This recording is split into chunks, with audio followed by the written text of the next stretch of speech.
right, this is day 2 of me documenting this personal clarity engine project. Yesterday, I put out the first part of this whole journey, and today I kind of have an admission to make. So I just rewatched that first explainer, and honestly, I cringed. And not because it was bad, but because I could see myself performing. I wasn't just explaining an idea. I was trying to look like someone who could explain an idea. The whole thing just felt so polished. And that polish, I'm realizing now, was hiding something. I spent about 2 hours editing the script for that first part. 2 hours.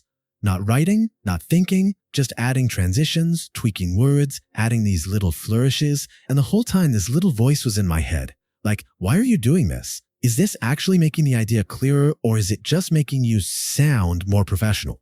I just felt this weird pressure to perform. So I decided I had to break it down.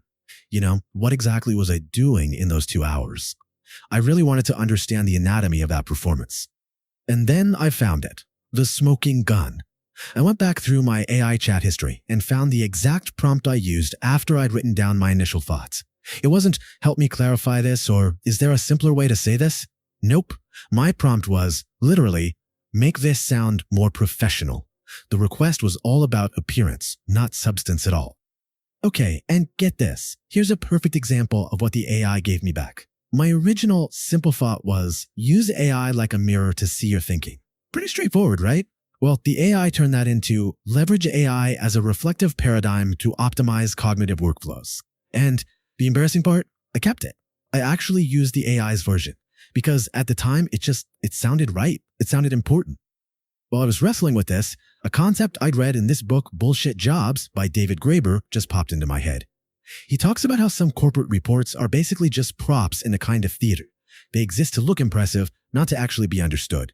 And it just hit me. My 2-hour editing session, that was my own little version of corporate theater. Which all boiled down to this one question. Was my goal to actually communicate, or was it just to impress you? It reminds me of this idea from Naval Ravikant about how people are either playing the wealth game, creating value, or the status game, looking good to others. And I had to admit, I had totally slipped into playing the status game. And the more I thought about it, the more I realized this whole performing thing wasn't a one-off. It was part of a much bigger pattern in how I was using AI. So this is kind of how I started to map it out in my head. And look, this isn't some grand framework. This is just my personal discovery, right? I realized I have 2 modes with AI.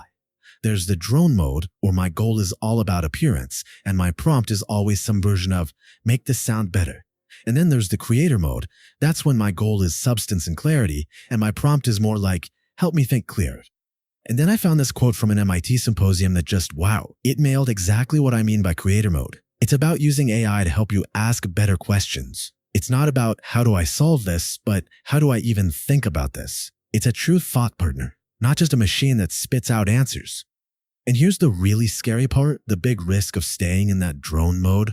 When you just ask the AI to make it sound professional, you're outsourcing the hard work of actually explaining something. It's so easy to create this illusion that you understand a topic deeply just because you have a fancy sentence, when really, you've barely grappled with the idea yourself. So I thought, okay, talk is cheap.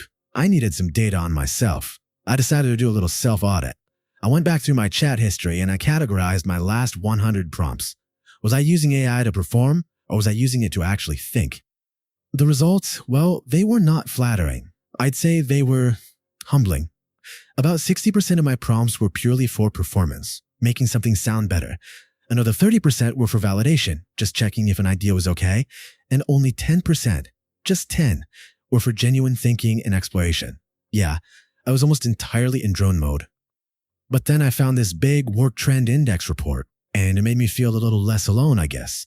It showed that more people use AI as a command-based tool, like a drone, than as a real thought partner. So it seems like this isn't just a me problem. This pattern is everywhere. So that's it. I had to face it. The data, both my own little audit and this big global trend, it was all just a mirror. And, well, the mirror doesn't lie. And the truth I have to admit to myself and to you is that I'm not one or the other. I'm both. I'm the creator and I'm the drone. And the drone, he seems to show up whenever I'm feeling pressure, or when I'm rushing, or honestly, when I'm just feeling insecure and looking for a little validation. And this just brings everything full circle. Back to the whole idea I started with on day one. The AI is a mirror. It doesn't have an agenda. It couldn't care less if I'm being a drone or a creator. It just reflects and amplifies whatever intent I bring to it. If I show up wanting to perform, it's going to help me put on a show. It made me think of this old idea called Goodhart's Law, which I sort of paraphrase for myself like this. When sounding professional becomes the goal, clarity disappears. The very moment my target became sounding professional, I completely lost sight of the actual goal, which was just to communicate a simple idea clearly. So I don't have a neat solution for you here. Not at all. All I have is a new experiment, a new test for myself. Can I get better at noticing that switch? Can I catch myself shifting into drone mode before I go and waste another 2 hours just polishing things? That's my focus now. And that leads me to the plan for day 3. Tomorrow, I'm going to take the same exact problem, but I'm going to prompt the AI twice. First time with a vague, unclear question. Second time with a super precise, clear one. I just want to see what that AI mirror shows me in each case. So, I'll leave you with the same question I'm asking myself. If you're using AI for anything, building, creating, whatever, just take a look at your prompts.